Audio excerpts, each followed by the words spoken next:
For the News and Observer, I'm Dawn Vaughan, Capitol Bureau Chief and host of Under the Dome. You're listening to our latest episode for the week of August 26th, 2024.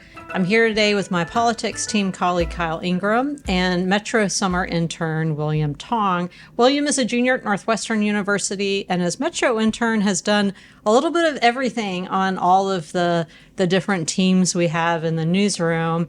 Most recently, like full-on politics with us. William and I covered Donald Trump and J.D. Vance's rally in Asheboro. So we're going to give you the behind the scenes of that rally, which you didn't see on TV, or maybe if you were there, things that you didn't know about were going on. And we'll put it in the context of Kamala Harris's recent rally, which Kyle covered. So let's set the scene first. This past week was the Democratic National Convention. In my opinion, Lil Jon stole the show during the roll call.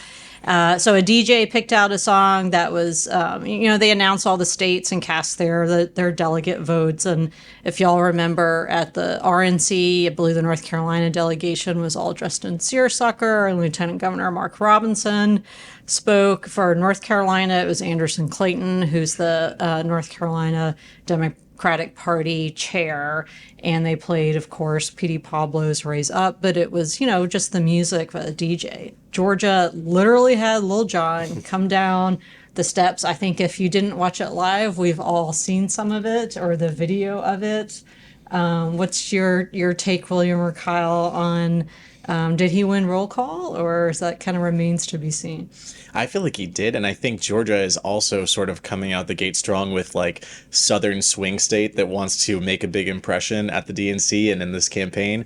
Obviously, North Carolina is getting a lot of attention. We've got Cooper, who by the time that this goes out will have spoken at the DNC, but Georgia is also making a big case for, they flipped for Joe Biden in 2020, and they might stay blue again this time. I feel like Georgia has just been sort of this wild card state for the past several elections. I lived there for 3 years as a kid.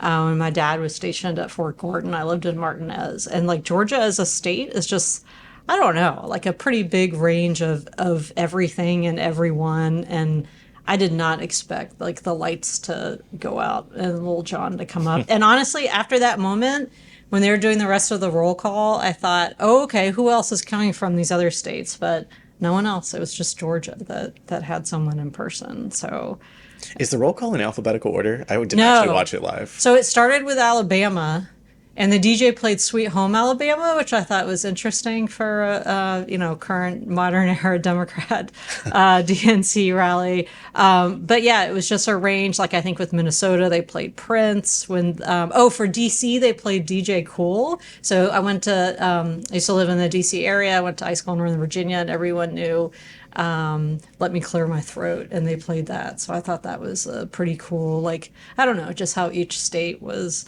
represented. I will say for Lil Jon and for the Georgia song, just looking at some of the comments on Instagram of like when Kamala HQ or the other Democratic or even some media organizations have played clips of that, the comments are a lot of like either people who are on the younger side saying like, oh wow, this is like so trendy, it's so energetic, or people who are saying that it's like beneath the status of the Democratic Party, even, as a major political party, to kind of resort to almost that kind of gimmick is what they're implying. And I think that particular roll call segment, almost like using Turn Down for What, was maybe trying to appeal more to young voters. It might reflect a trend, throughout the Democratic campaigns, what with like Brett Summer and all of that, to get younger folks on social media or who are paying attention to these trends to go and vote. I will say Lil Jon, I just looked it up while you were talking, is 53 years old. I asked my teenager about the song, and he was like, I don't even know what you're talking about. So maybe in that range of people that, I mean, I feel like it's a song, once you hear it, you may not know that it's Lil Jon songs, but Yeah, I mean, I kind of see it, and I thought at RNC it was the same thing, where the roll call is like your hype turn. Like Wisconsin at DNC, I don't remember if Republicans did the same thing at RNC. They all had the cheese hats on, and it's just like that kind of extra thing. And I was watching, so North Carolina Governor Roy Cooper has done interviews with all the national media there all week, and he did this Politico interview, and he was like, blah blah blah, Ohio not first in flight, in this little side, and just like the pettiness of it, and just, but it was good natured, but also we are first in flight, but just the hype of each state. So I feel like roll call with both major party conventions is sort of that like hype machine. So why wouldn't you want it to have like that kind of music vibe? But I mean, some people are always serious, I guess. And I mean, they're part of it too. So I guess they have their valid input. But anyway, let's turn back to the counter programming that Republicans did this past week. And the Democrats did the same thing with RNC. Trump and Vance, I think, went to a couple different swing states, including ours. This was Vance's first campaign visit to North Carolina. When he was in the Marines, his job was public affairs, which is like public information officer. Did interacted with the media, press releases, stories, that kind of thing. That was the work that he did, and he was at Cherry Point, from my reading of a national news, big narrative of his, kind of life story. So he didn't mention Cherry Point. Cherry Point also has a really cool air show. But anyway, this was it said it would be at this aviation museum, but it was actually just outside at the Asheboro airport. And it was long and hot, and I was sunburned after taking my blazer off. Eventually, people kind of left early because of the heat and just how long it was, really. So, William, you did a lot of the talking to. There are multiple people of us covering our sister paper, the Charlotte Observer. Mary Ramsey was there too. So it was myself, Mary, and William. And then our colleague, Luciana Perez Uribe Gunasi, was the anchor, at her desk, watching the live stream and taking all our dispatches, which was great because there's basically no technology there at all, and we had to text a lot of it to her for her to navigate and add to that story.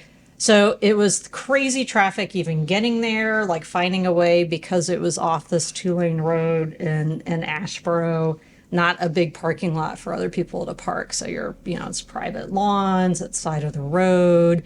When you first started talking to people that were going, what was the feeling there on their way to the rally, William? I think, so first of all, Trump has spent a lot of time at many rallies and on TV, oftentimes kind of having his supporters boo the media. That was something that happened during yesterday's rally as well. But on the way, that was not really something that I observed. A lot of people were a little hesitant to talk, but ultimately, they answered questions. They talked about why they were supporting former President Trump. A lot of folks, when I asked about J.D. Vance as a vice presidential nominee, they were not necessarily super knowledgeable about him. I mean, he's still relatively new on the scene in this national spotlight, even though, of course, he's had his book, his movie, he's been a senator. Mm-hmm. But throughout the rally, and even after he gave his speech, folks were telling me, I don't know a lot about him, but he seems to understand our experience. And that is maybe even in contrast, though, with the fact that he, after his service in the Marines, went to Yale and then eventually ended up at a private or venture capital firm, I believe, for a number of years. He didn't talk a whole lot about himself in his speech. A lot of it was what you would expect, criticism of Walz and Kamala Harris, including how, Walz has talked about his own military experience. We've got to take a quick break. When we come back, we're going to talk more about the behind the scenes of that Trump and Vance rally and how everything went down, a little bit of voting news, and then our picks for headliner of the week. We'll be right back. Score more with the college-branded Venmo debit card and earn up to 5% cash back with Venmo Stash. Got paid back? With the Venmo debit card, you can instantly access your balance and spend on what you want, like game day snacks, gear, tickets, and more. The more you do, the more cash back you can earn. Plus, there's no monthly fee or minimum balance. Sign up now at Venmo.com/collegecard. The Venmo MasterCard is issued by the Bancorp Bank N.A. Select schools available. Venmo Stash terms and exclusions apply at venmo.me/stash terms. Max $100 cash back per month. So good, so good, so good. New spring arrivals are at Nordstrom Rack stores now. Get ready to save big with up to 60% off Rag & Bone, Marc Jacobs, Free People, and more. How did I not know Rack has Adidas? Because there's always something new. Join the Nordy Club to unlock exclusive discounts, shop new arrivals first, and more. Plus, buy online and pick up at your favorite Rack store for free. Great brands, great prices. That's why you Rack. You're listening to Under the Dome. I'm Capitol Bureau Chief Don Vaughan here with Kyle Ingram and William Tong. Before the break, we were talking about kind of the variety pack of DNC and how all of that plays out, and the Republican counter-programming here in North Carolina this past week with the rally of Trump and Vance and Asheboro. As I mentioned before, William did a lot of the interviews of just talking to the rally goers and people coming from different parts of the state. So what did you hear from them? You talked to them before and then after. Where are people from? Why did they come? Was it like kind of first time or a variety of things? What did you hear from them? A number of people were here for their first time, and they said, we were surprised that Trump came to such a small town. A lot of them were from the Asheboro area, some of them from Archdale, others from the Piedmont. And they were there because they had seen him on TV, but they wanted to feel the energy in person, which I guess was kind of there, but as Don, you had mentioned before, part of many people's remarks, but also especially Trump's remarks, they went on for a while. There were some people who, before Trump had finished talking, had already started to leave the actual rally interior area. And I think there was a little bit of redundancy at times in what Trump talked about, but he did know how to add in those little quips that have attracted a lot of voters to him, and that was what one young voter, a dock worker from the area who I had spoken to afterwards, said was one of the things that he expected Trump to deliver, and Trump delivered, was this wit, this ability to sort of clap back to other jabs that have been made on him by his Democratic opponents and whatnot. And so those are some of the things that we were able to see during the rally. It's interesting how, because I've been to a Trump rally before, how a lot of it and the appeal of people going is it's a performance. There's a show there, and really even before, I thought the biggest moment was before it started when his airplane landed, and that was well played out. So shout out to the pilot or pilots. So what it was is he calls his airplane Trump Force One, because you only Air Force One if you're the current president. It's if the president is on the airplane, it's Air Force One. So the way the setup was, like I said, it wasn't in the Aviation Museum. It was between these hangars, and they said, turn your eyes to the sky with the plane coming down. And it's a small airport, but the runway is long enough for his airplane, so you can't really see anything behind the hangar. So it's the actual crowd setup area was kind of small. I'd say like less than 1,000 people. There are definitely more than 1,000 people there, like crowded around, like standing on the sides. But the actual like setup chair seating area wasn't really large. And then all of a sudden, the airplane comes from behind the hangar, and it was almost like a flyby. It was pretty close, and everyone is like, whoa, so that seemed to be like the biggest crowd pleasing moment. I didn't see like the same kind of crowd pleasing moments that he's had both in I've seen him at a rally before, when you see on TV a lot of certain lines that he'll say to get the reaction. But Trump, because obviously he's worked in business and entertainment before becoming president, kind of, plays to the room and see what kind of reaction you get. And some people tried to start their own chants. Like somebody said, build the wall. And Trump looks over at them and he said, well, the wall is largely built. So I thought that was interesting, where he didn't encourage a chant. He was like, well, no, wait, he did that. He wanted the credit for the accomplishment. And then keep going back to how he's like, oh, my advisors tell me I should talk about policy, but I'm really going to go, insult Kamala Harris with his comrade Kamala. And then he talks about how he picks names for people and to try to get the more excitement from the crowd. But then he kind of just went on sort of rambled on, like, older relatives do sometimes, that everyone has known some people like that. And then, the crowd is losing interest. And the speech was like over an hour, and some people just left. The ones that had the good seats, which could have been they didn't want the traffic. They could have been tired of the long speech. They could have just really needed water. It was really hot. I was one of those people that had run out of water too. And there's like one food truck, one, water tent for everybody. And it was just a pretty long day. So people started filtering out, and then there was sort of a backlog of people trying to get out. And I'm talking like probably less than 100 of the people that were leaving, but it was kind of like time to go. And it seemed like Trump just, at that point wrapped it up. There were a lot of other, key players there. Lieutenant Governor Robinson was there. The NCGOP spokesperson said earlier that, he was scheduled that maybe he would have talked when some others talked, like Congressman Hudson. But Robinson had scheduled a press conference that morning in Statesville, which was just logistically hard for any of us that went to the rally to cover, and apparently hard for Robinson to get over in time. I know that Whatley, it took him a little while to get over, but he did come. Speaker Moore was there, some state lawmakers, but there wasn't like a long list of speakers. It was Vance and then nothing, and then Trump again.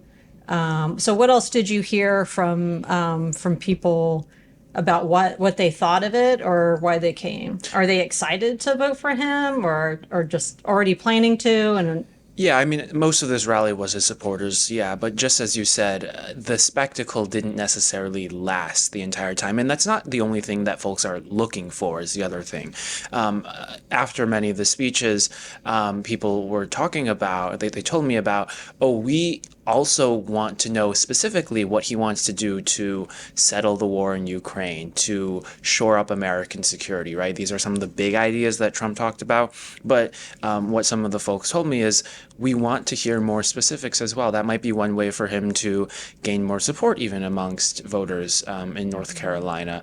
And also there is a part of this rally part of these rallies rather, that are not just about Trump. One older gentleman told me that he thinks a lot of people come to these rallies to vent their frustrations. And so there is like a crowd effect that is not just Trump, it's not just Vance, not even just Robinson, right? But it's the entire sort of group that's coalescing. That's a good point. It's a time to, to like any sort of event or a sporting event or music, of being with people, who like have similar interests as you do, and kind of being there together. I want to get to one other news point with Kyle. Board of Elections met this week. What do people need to know? So there are these two sort of niche things that involved with Board of Elections this week, but each of them could end up being sort of legally significant. So the first is that the board was voting on whether or not to accept a new digital ID that's for UNC students. So this is going to be the first ever presidential election, general election, where North Carolinians have had to vote with ID. And leading up to that, the board has approved a lot of different student and public employee IDs that can be used as a valid form. But for the first time, they've approved a digital one. So UNC Chapel Hill allows its students to access their student IDs through this special app. And the board's Democrats voted to allow that to be used as a valid ID, but the Republicans disagreed. It does seem like the NCGOP may sue over it and could set a precedent for how we allow digital IDs in the state in the future. The one other thing involving the Board of Elections is that there's actually a lawsuit filed as we're recording this on Thursday in federal court dealing with North Carolina's ban on ballot selfies. So like several other states, in North Carolina, it is illegal to take a photo of your voted ballot and put it online or share it with anybody. The concern there is that it could be used as proof in a vote buying scheme. And someone has sued, arguing that that violates the First Amendment. Okay. Let's go to our picks for Headliner of the Week. William, who or what is your pick for Headliner of the Week? Well, my internship is almost ending, so I'll probably be going to H Mart Cary for the last time this summer. That is only the, third maybe or fourth H Mart I've ever visited. H Mart, for those of you who don't know, is like a Korean American, Asian American grocery store. And for a lot of like Asian kids growing up here in the United States, it is like a sense of home, because it's a way for us to like connect with our cultures, even if, I'm originally from Illinois, so I'm all the way down here in North Carolina, in a relatively new place. Okay. Kyle, what's your pick for Headliner of the Week? It's that special time of year in North Carolina where we've entered false fall. Here in Raleigh, it feels great outside. I'm wearing a long sleeve shirt and boots, and it feels really nice. I'm wearing orange for autumn, and I already know that my expectations and hopes will be dashed when the summer returns. There's that famous meme of like the 13 seasons in North Carolina. We're currently in false fall, and then we'll get to second summer after that, unfortunately. So I will go. My headliner is also kind of a time of year. Mine is as you're listening to this, Monday, Tuesday in Wake County anyway. And this week, for those that follow the current state calendar law, the traditional school year calendar is starting. So I'm a Wake County parent. So to all the parents, all the students, all the teachers, all the staff, all the bus drivers, everyone that's getting things rolling this week, I hope you have a great first day of school. So, all right, for the News and Observer, I'm Dawn Vaughan with William Tong and Kyle Ingram. Thanks for listening, and we'll talk to you next time.